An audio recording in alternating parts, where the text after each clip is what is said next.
Welcome back to WagerTalk.com. We're going to take a look at a Saturday college basketball game for you. We're going to look at New Mexico at Wyoming. And Brian, Mountain West Conference, we follow that conference pretty close, obviously, because UNLV here in Las Vegas. We're season ticket holders, so we see all these teams come through, and we know the teams. There's, like to say, we know who's, the stronger teams. And New Mexico and Wyoming, they're definitely in, the top 4 or 5 in the conference this season. I think in general the conference is down this year. New Mexico, we were at the game last night. They beat UNLV. UNLV undermanned last night. This is a team that doesn't go deep on the bench to start with. Their rotation's pretty small, and then when you take out your big guy, and I don't know who names their son Good Luck, but he didn't have good luck last night because he was out.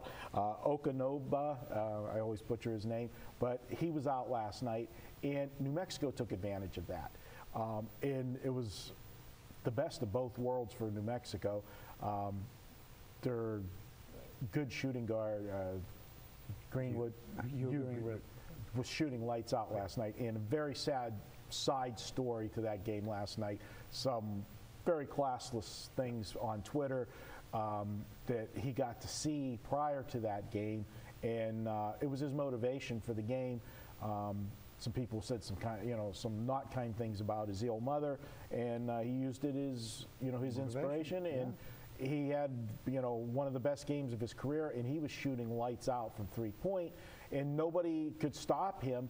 And when they did concern themselves with trying to stop him without the big guy, down low, they took advantage of UNLV inside. So even though New Mexico had what looks like a very good road win, you've got to put an asterisk by it because it's kind of tainted because of the situation with, him going off and then UNLV just not being able to have a full strength, all hands on deck, so to speak. Yeah, the student section, Rebel Nation, actually sent him a letter saying, hey, we had nothing to do with this, and he realized it was just a rogue person. And we've been on the internet, we see this all the time on Twitter. But yeah, he shoots 29% from long range during the regular season up until this game, and he went off against the Rebels. And what is concerning about the Rebels is these were wide open shots. I mean, he was so wide open every single time. You didn't have to fight for any of those three-pointers. Hats off to him. He played a great game. Rebels came up short again. They just don't have any depth in the front court. Cody Doolin's a player they brought in. He doesn't score. He doesn't even attempt to score. Last night I believe he had 0 points and 3 assists, no rebounds. Right. You cannot have that from your starting point guard. And when you've got the depth issues in the front court that UNLV has, New Mexico, last year they come in 2 7-footers, both go and played a little bit in the NBA.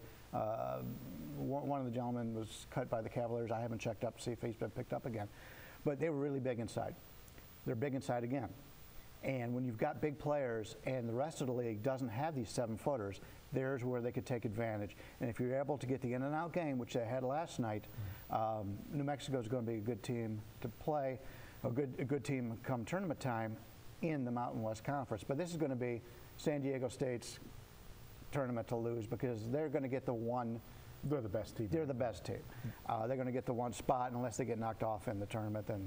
And San Diego State's not intimidated coming into UNLV, as we've seen several New Mexico's years. Not either. I think they're 11-2 last 13 times. But going from last night to Saturday, now having to travel to Laramie, everybody in this conference says this is the worst place to travel to, not just because it's a hard home court, the fans and everything, the travel to get there. It's plain and simple, it's a pain in the ass for the teams to get there.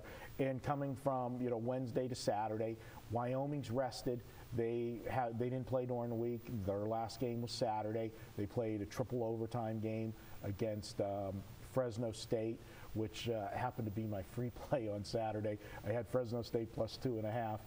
Always frustrating being on the losing end in overtime, but when you got a dog, even though it was a small dog, three different times the game was tied at the end of a period in overtime and didn't get it, and then finally lost it in the third overtime. But they're going to be resting. I think that was a great win for them on the road, and I look for them to handle New Mexico. I just don't think, everything that came easy for New Mexico on Wednesday night, it's not going to come that way against Wyoming, and they're not going to have a tired team because UNLV doesn't have the rotation that other teams have. I think, and we've seen it, the overtime period against Boise State, UNLV was horrible. The final 5 minutes against San Diego State on Saturday, UNLV was horrible. I think the team just gets tired, and there's no ball movement. And we see times at the beginning of the game when they're fresh that there's no ball movement. But New Mexico's not going to take advantage of a tired team, is what I'm getting at.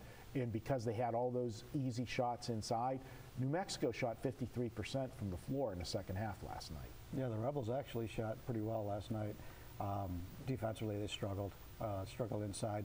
They're not going to have that advantage when they go to Wyoming. And it's not just the Wyoming travel. You have to look at the weather. And even though, Albuquerque is a high altitude place, it's not Casper, Wyoming. So, and I think they're glad for that. I've never been to Casper. I've never been that far up north.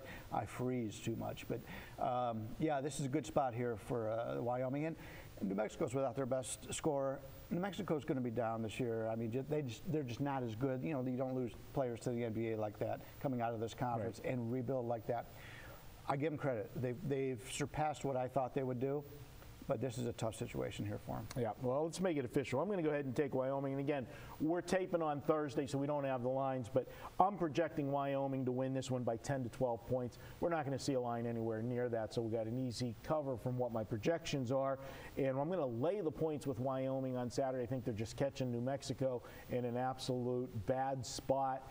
And we talked about the unfortunate situation with Greenwood having that big game that he did. Don't think that he would have that same level of intensity or motive. I mean, he's going to be motivated for the game, but he's not going to be as pumped up as he was on Wednesday night against UNLV to stick the dagger in the UNLV faithful as he did. So that's my free play for Saturday. And guys, Saturday at Wager Talk, we have our Wager Talk Power Pass. You can get every play from all of the cappers for one price. We do this on Wednesdays and Saturdays. That's the big days of the cards. A lot of college basketball action, a lot of NBA action. Get every capper at the site, all of his plays. We've got a capper at the site right now, Tony Finn, 13-1 with his last 14 plays going into Thursday night's action. Check it out. You'll get his play, and I've got a big 5% play going on Saturday. Be my college game of the month. Check it out. It'll only be my second 5% play of the entire basketball season. That goes this Saturday. That's it for this one. We've got one more free pick video for you. We're going to head to the NBA on Sunday, and it is the absolute best game on the card in the NBA. We're going to break down Oklahoma City at the Cleveland Cavaliers and LeBron James. That's up next. WagerTalk.com.